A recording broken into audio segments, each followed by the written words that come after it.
नमस्कार दोस्तों, आप सभी का मेरे चैनल टेक पेरिटम में स्वागत है।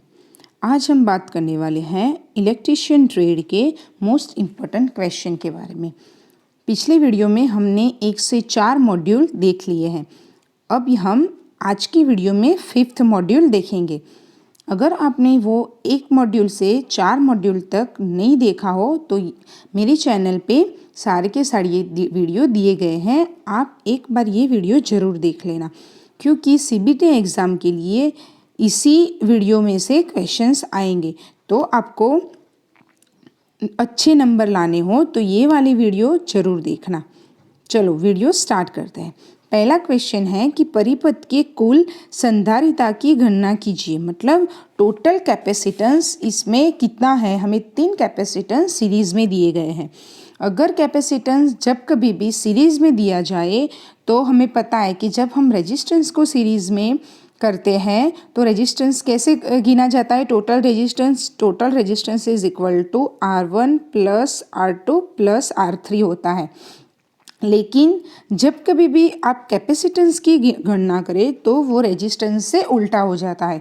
मतलब जो वैल्यू पैरेलल में रेजिस्टेंस में आती है वो सीरीज़ में कैपेसिटेंस में आती है। मतलब यहाँ पे कितना होगा तो total CT is equal to 1/C1 plus 1/C2 plus 1/C3। Okay, तो यहाँ पे कितना है टोटल हमें कैपेसिटेंस फाइंड करना हो तो यहाँ पे कितना है तो 1/30 प्लस 1/10 प्लस 1/30। तो इसका एलसीएम कितना आएगा 30 आएगा। तो यहाँ पे 1 प्लस यहाँ पे 3 प्लस यहाँ पे 4, मतलब यहाँ पे 5 आ जाएगा और नीचे 3 आएगा। तो हमारा आंसर कितना आ जाएगा 6 माइक्रो फैराडे। इसको हम उल्टा करेंगे 1/6 आंसर आएगा। लेकिन यहाँ पे क्या है 1/ total capacitance is equal to 1/6 है। तो दोनों को उल्टा कर देंगे तो हमारा आंसर क्या आ जाएगा B option 6 micro farad. Micro farad वो कैपेसिटेंस का यूनिट है। ये याद रखना, एग्जाम में ये भी पूछा जाता है। चलिए आगे देखते हैं। सेकंड क्वेश्चन, कैपेसिटेंस का यूनिट क्या है। तो मैंने आगे बताया कि सर कैपेसिटेंस का यूनिट क्या है फैराडे। ओके, चलो थोड़ा देखते हैं। What is the capacitance value of capacitor that requires 0.5 coulomb to charge to 3.35 volt। मतलब हमें एक कैपेसिटेंस दिया गया है, इसका चार्ज कितना है 0.5 वैल्यू है और उसका वोल्टेज कितना है 35। तो हमें क्या फाइंड करना है इसकी संधारिता। तो हमें उसका कैपेसिटेंस कितना होगा तो कैपेसिटेंस का एक इक्वेशन है Q is equal to CV। तो मतलब यहाँ पे Q हमें दिया गया है कितना 0.5 और हमें क्या फाइंड करना है C। तो C को यहाँ पे रखते हैं। वोल्टेज हमें कितना दिया गया है 35। तो 0.5 डिवाइडेड बाय 35 आप करेंगे तो आपका आंसर आ जाएगा 0.014 फैराडे। ओके, एक बार ये इक्वेशन देख लेना। Q is equal to CV, charge is equal to capacitance into voltage, ये इसका इक्वेशन है। How the value of capacitance can be decrease. जब कभी भी हमें संधारिता के मान को कम करना हो तो हम कैसे करेंगे। तो संधारिता के मान को जब कभी हमें कम करना हो तो उसकी कैपेसिटेंस मतलब क्या 2 प्लेटें होती है। तो अगर हम 2 प्लेट के बीच का डिस्टेंस इंक्रीज करेंगे, क्योंकि वो प्रोपोर्शनली होता है तो उसी को इन्वर्सली प्रोपोर्शनल होता है, तो उसकी वजह से जब कभी भी हमें ये प्लेट का डिस्टेंस हम बढ़ाएंगे तो हमारी कैपेसिटेंस की वैल्यू डिक्रीज होगी। ओके, तो इसका आंसर आ जाएगा C, increase the distance between plates. पराचुंबकीय पदार्थ कौन सा है। मतलब इसमें से डायमैग्नेटिक सब्सटेंस कौन सा है, डायमैग्नेटिक मटेरियल इसमें कौन सा है। तो वाटर है वो डायमैग्नेटिक मटेरियल है। वायु, स्टील और प्लेटिनियम ये तीनों के तीनों डायमैग्नेटिक मटेरियल नहीं है। कौन सा कारक विद्युत चुंबक की ध्रुवीयता को प्रभावित करता है, मतलब कौन सा फैक्टर इलेक्ट्रोमैग्नेट की जो पोलैरिटी होती है उसको अफेक्ट करता है। तो कौन सा वाला, तो direction of current. Direction of current जो होता है वो पोलैरिटी को अफेक्ट करता है इलेक्ट्रोमैग्नेट की। इसमें बताया गया है कि एमएमएफ मतलब मैग्नेटोमोटिव फोर्स, उसका यूनिट कौन सा है, तो उसका यूनिट है एम्पियर टर्न। एमएमएफ का यूनिट क्या होता है, एम्पियर टर्न, और उसको दिखाया जाता है एनटी से, एम्पियर टर्न।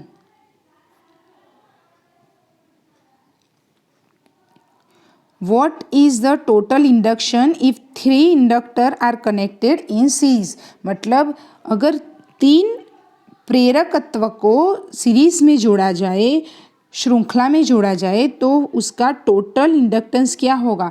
तो सेम मैंने आगे बताया वैसे, जैसे रेजिस्टेंस का होता है वैसे इंडक्टेंस का होता है, लेकिन कैपेसिटेंस का उनसे उल्टा होता है। तो रेजिस्टेंस का हम कैसे करते हैं, सीरीज़ का अगर रेजिस्टेंस सीरीज़ में हो तो हम कैसे लिखेंगे, तो R is equal to R1 plus R2 plus R3। तो इसमें भी ऐसा ही होगा, L is equal to total L is equal to L1 plus L2 plus L3। तो इसका आंसर आ जाएगा B।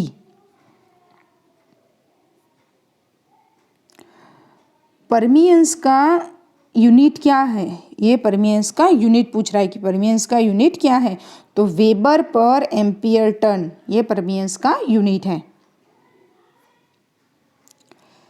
ये आगे हमने देखा ना, वैसे ये 3 कैपेसिटर है, उसको सीरीज में जोड़ा गया है और इसमें से पूछ रहा है कि टोटल कैपेसिटेंस क्या है, मतलब ये दोनों 10-10 के हैं और ये वाला 20 का है। तो हमें ये वाला 20 का है, तो ये हमें पूछना है, मतलब ढूंढना है कि हमारा टोटल कैपेसिटेंस कितना आएगा। तो जब आप कैलकुलेट करेंगे 1/10 प्लस 1/10 प्लस 1/20, तो हमारा टोटल आंसर आ जाएगा 40 माइक्रोफेराडे। ओके, आप ये कैलकुलेट कर लेना एक बार, जिससे आपको एग्ज़ाम में कोई दूसरा भी क्वेश्चन आ जाए तो आपको पता चले कि कैसे उसको कैलकुलेट करते हैं। What precautions to be taken before connecting the different voltage rating capacitor in series? अगर हमें अलग अलग कैपेसिटर का रेटिंग वाला कैपेसिटर को हमें श्रृंखला में ज्वाइंट करना है, श्रृंखला में हमें जोड़ना है इसको, जिसका वोल्टेज रेटिंग अलग अलग हो, तो हमें उसमें क्या ध्यान रखना पड़ेगा, तो हमें यहाँ क्या ध्यान रखना पड़ेगा कि इसका आंसर आएगा B. Each capacitor voltage drop must be less than its voltage rating. इसमें जो वोल्टेज ड्रॉप होगा हर एक कैपेसिटर के बीच में, वो वाला जो वोल्टेज ड्रॉप वो कम होना चाहिए, किससे, तो उसके वोल्टेज रेटिंग से। ओके, कौन सा पदार्थ अनुचुंबकीय पदार्थ है, अनुचुंबकीय मतलब पैरामैग्नेटिक, कौन सा इसमें से पदार्थ पैरामैग्नेटिक मटेरियल है, तो इसमें से कॉपर है, वो वाला पैरामैग्नेटिक मटेरियल है। ओके, ये इसमें दिखा रहा है कि ये एक्स है यहाँ पे, तो ये क्या दिखाता है, तो हम जब ड्रॉ कर देते तो आपको पता होगा कि ये क्या बताता है, कोअर्सिविटी को, क्या बताता है, कोअर्सिविटी। विद्युत परिपथ में चालकता के लिए चुंबकीय सर्किट में समान शब्द क्या है। What is the similar term in magnetic circuit for conductance in electrical circuit. Conductance का सिमिलर टर्म कौन सा है, तो इसमें कौन सा टर्म होगा, तो परमियंस। कौन सा होगा, परमियंस और कंडक्टेंस दोनों एक ही है। ओके, रिलक्टेंस का यूनिट क्या है, ये बता रहा है कि रिलक्टेंस का यूनिट क्या है, तो क्या होगा रिलक्टेंस का यूनिट, एम्पियर टर्न पर वेबर, ये रिलक्टेंस का यूनिट है। What is the correct expression of capacitance C if the electric charge is Q and voltage is V। इसमें से पूछ रहा है कि कौन सा वाला हमें जो ये सूत्र दिया गया है इसमें से कौन सा इक्वेशन सही है। तो आगे मैंने आपको बताया ना Q is equal to C V, ये वाला चार्ज का इक्वेशन है। तो कौन सा आएगा इसमें से हमें C फाइंड करना हो तो Q डिवाइडेड बाई V आ जाएगा, तो यहाँ पे C होगा। तो इनमें से कौन सा आएगा, तो इसका आंसर हो जाएगा A, C is equal to Q divided by V। How can you increase the pulling strength of electromagnet. अगर हमें इलेक्ट्रोमैग्नेट की खींचने की जो ताकत होती है उसको बढ़ाना हो, मतलब वो मैग्नेट और हमें स्ट्रॉन्ग बनाना हो कि जैसे वो लोखंड को जल्दी से, लोहे को जल्दी से अपने आप में खींच ले, तो हम क्या करेंगे, तो उसकी फील्ड इंटेंसिटी को हमें बढ़ाना पड़ेगा। जैसे ही हम फील्ड इंटेंसिटी बढ़ाएंगे, हम जो उसे सप्लाई दे ले रहे हैं, इलेक्ट्रोमैग्नेट कब बनता है, तो जब हम उससे सप्लाई देते हैं तब तक वो मैग्नेट की तरह काम करता है, और जैसे हम सप्लाई ले लेंगे हम वो मैग्नेट की काम नहीं करेगा। इसलिए हम जो उसको दे रहे हैं सप्लाई, अगर हम उसको ज़्यादा सप्लाई देंगे तो उसमें फील्ड ज़्यादा प्रोड्यूस होगा, और फील्ड ज़्यादा प्रोड्यूस होगा तो वो लोहे को और ज़्यादा अट्रैक्ट करेगा। ओके, तो हमें इसकी फील्ड इंटेंसिटी को बढ़ाना पड़ेगा। Which defines the flux density is always lagging behind the magnetising force. Flux घनत्व हमेशा चुंबकीय बल से पीछे रहता है। किसको परिभाषित करता है, ये बता रहा है कि फ्लक्स डेंसिटी होती है और ऑलवेज लेगिंग होती है मैग्नेटाइजिंग फोर्स को। तो ये क्या बता रहा है, इसमें से कौन सा वाला दिखाता है कि ये होता है ऐसा। तो हिस्ट्रीसिस आगे हमने देखा ना, वो ग्राफ था, ऐसे ग्राफ था ना, तो ये वाला दिखाता है कि जो फ्लक्स डेंसिटी होती है वो ऑलवेज लैगिंग होती है मैग्नेटिक फोर्स से। What is the effect on surrounding metal placed in magnetic field? Magnetic field में हमें कोई भी धातु रखी हो तो उससे क्या प्रभाव पड़ता है, तो क्या होगा, इसमें एडी करंट प्रोड्यूस होगा। क्या होगा, एडी करंट। यदि ध्रुवीकृत इलेक्ट्रोलाइटिक संधारित्र विपरीत रूप से जुड़ा हुआ है तो क्या होगा, What will happen if the polarized electrolytic capacitor reversely connected? हमें पता है कि ऐसे जो कैपेसिटर आते हैं वो पोलराइज्ड होते हैं, मतलब यहाँ पे पॉजिटिव होता है और यहाँ पे नेगेटिव होता है, इलेक्ट्रोलिटिक कैपेसिटर इसको बोलते हैं। तो पोलराइज्ड जो कैपेसिटर आते हैं उसको हम पॉजिटिव को पॉजिटिव के साथ ही जोड़ना पड़ता है और नेगेटिव को नेगेटिव साथ ही जोड़ना पड़ता है। अगर हमने ऐसा रिवर्स कर दिया, मतलब यहाँ पे नेगेटिव को जोड़ दिया और यहाँ पे हमने पॉजिटिव को जोड़ दिया, तो क्या होगा, तो exploded due to excessive heat, मतलब वो विस्फोट हो गया, फट जाएगा, हीट बहुत ज़्यादा प्रोड्यूस हो जाएगी, उसकी वजह से वो फट जाएगा। ओके, नेक्स्ट देखते हैं। इसमें से डायमैग्नेटिक मटेरियल कौन सा है, मतलब पराचुंबकीय पदार्थ कौन सा है, डायमैग्नेटिक मटेरियल। तो इसमें से जो लकड़ी है वो डायमैग्नेटिक, मतलब वो मैग्नेट नहीं बन सकती। डायमैग्नेटिक मतलब क्या, तो वो मैग्नेट नहीं बन सकती, वो लोहे को अपने पर आकर्षित नहीं कर सकती। ओके, और तीनों हैं वो वाले पैरामैग्नेटिक मटेरियल हैं। फ्लक्स डेंसिटी का यूनिट क्या है, घनत्व की एसआई इकाई, फ्लक्स घनत्व की एसआई इकाई क्या है, इंडियन स्टैंडर्ड। एसआई मतलब इंडियन स्टैंडर्ड, तो क्या है, तो टेस्ला। फ्लक्स डेंसिटी का एकम क्या है, Tesla. What indicates the shape of BH curve of material?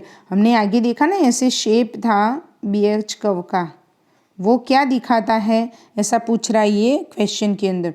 तो वो दिखाता है magnetic properties of the material, material की मैग्नेटिक प्रॉपर्टी क्या है वो दिखाता है ये वाला कर्व, इसको BH कर्व बोलते हैं।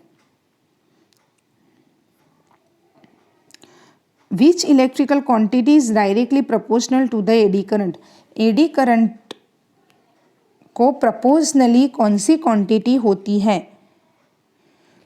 तो क्या होती है, frequency.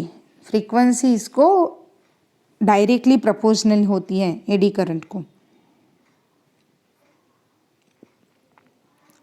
Which is the cause for changing the permeability. Permeability का चेंज करना कौन सा कारण है? तो कौन सा कारण है इसमें से? तो फ्लक्स डेंसिटी। अगर हम फ्लक्स डेंसिटी में चेंज करेंगे तो उसकी वजह से परमिएबिलिटी में चेंज होगा। नेक्स्ट, किस प्रकार का संधारित्र अंतरिक्ष इलेक्ट्रॉनिक्स के लिए उपयोग किया जाता है? मतलब इलेक्ट्रॉनिक्स में कौन सा वाला कैपेसिटर हम यूज़ करते हैं? तो इनमें से कौन सा आएगा? तो इलेक्ट्रोलिटिक टेंटलियम टाइप कैपेसिटर। ओके, ये वाला कैपेसिटर हम यूज़ करते हैं इलेक्ट्रॉनिक सर्किट में, जो पीसीबी होती है ना उसमें।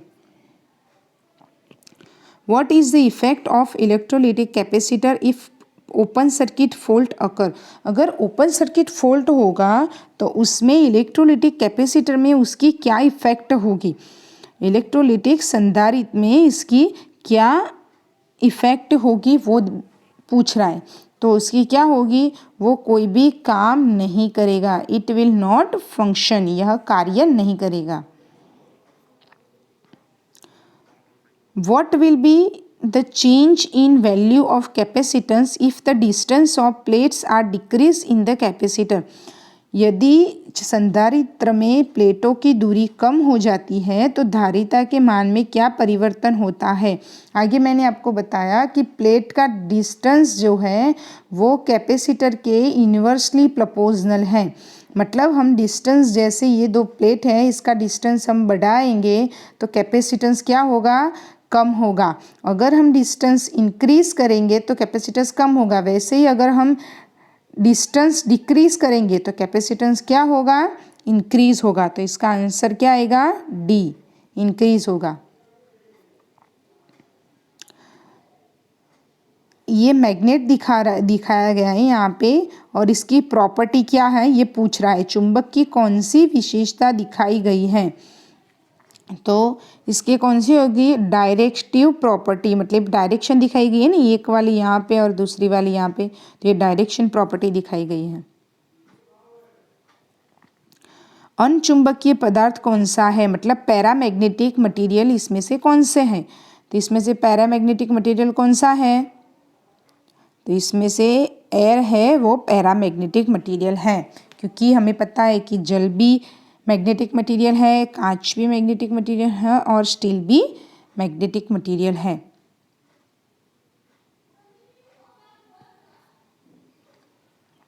Which method of magnetization is used to make a commercial purpose magnet मतलब परमानेंट मैग्नेट, सॉरी, कौन सी मेथड से हम परमानेंट मैग्नेट बनाते हैं? तो कौन सी मेथड से हम बताते हैं? तो इंडक्शन टाइप। चुंबकीयकरण की किस विधि का उपयोग वाणिज्यिक उद्देश्य हेतु स्थायी चुंबक बनाने के लिए किया जाता है?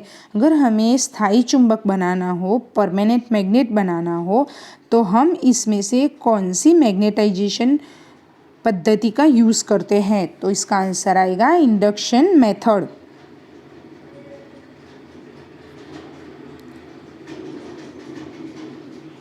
What is the effect of induction if the distance between turns increases?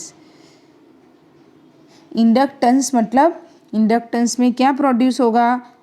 Magnetic field होता है, और उसमें क्या होता है? तो ऐसे ऐसे टर्न्स लगाए जाते हैं, और अगर ये टर्न्स में हम इंक्रीज करेंगे तो इंडक्टेंस क्या करेगा? तो वो डिक्रीज होगा, क्योंकि वो इन्वर्सली प्रोपोर्शनल होता है। इंडक्शन टर्न्स को क्या होता है? Inversely proportional. इसकी वजह से अगर हम टर्न्स बढ़ाएंगे, कॉइल के टर्न्स को हम ज़्यादा करेंगे तो इंडक्टेंस क्या होगा? कम होगा। अगर हम टर्न्स को कम करेंगे तो इंडक्टेंस ज़्यादा होगा। ओके। संधारित्र में पराविद्युत कुचालक का कार्य क्या है? मतलब डाइलेक्ट्रिक इंसुलेटर में कैपेसिटर का कार्य क्या है? कैपेसिटर के अंदर डाइलेक्ट्रिक इंसुलेटर, ये कैपेसिटर होता है और कैपेसिटर के बीच में एक डाइलेक्ट्रिक लगाया जाता है। तो इसका हम यूज़ कैसे करते हैं, मतलब ये क्यों लगाते हैं कैपेसिटर के बीच में, तो हम इसीलिए लगाते हैं कि prevents any current flow between plates, क्योंकि ये प्लेट के बीच में कोई करंट फ्लो नहीं होना चाहिए। इसकी वजह से हम बीच में एक इंसुलेटर लगाते हैं, जिसकी वजह से यहाँ करंट फ्लो नहीं होगा। Okay, which method of magnetization is used make a commercial purpose permanent magnet.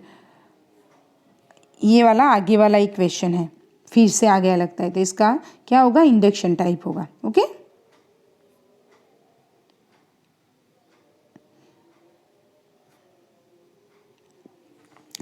What is the function of dielectric insulator in capacitor. हमने देखा कि डाइलेक्ट्रिक कैपेसिटर के अंदर डाइलेक्ट्रिक इंसुलेटर क्यों लगाते हैं, तो prevents the current flow between plates.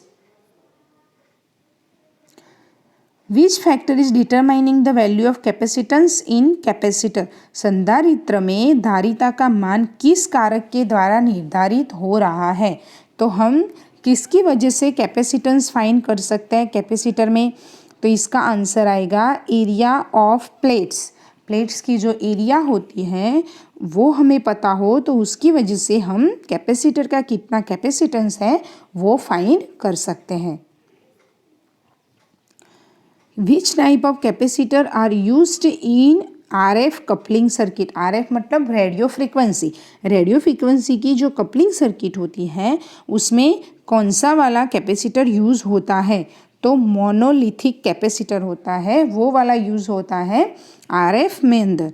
Okay, और दूसरा वाले यहाँ पे यूज़ होता है तो इलेक्ट्रॉनिक में, टेटलम, इलेक्ट्रोलिटिक, वो सारे के सारे इलेक्ट्रॉनिक PCB में यूज़ होते हैं। ओके, तो फ्रेंड्स ये हमारा आज का 5th मॉड्यूल कंप्लीट हुआ। अगर आपको ये मेरा वीडियो पसंद आए तो ये वीडियो को लाइक करना और शेयर करना बिल्कुल भी मत भूलना, क्योंकि अगर आपका ये वीडियो किसी आपको फ्रेंड्स के काम आ जाए तो उसके अच्छे नंबर आ सकते हैं। इसीलिए प्लीज़ ये मेरा वीडियो शेयर ज़रूर करना और मेरी चैनल को सब्सक्राइब कर देना, क्योंकि ऐसे मैं बहुत सारी वीडियो लाने वाली हूँ। Thank you.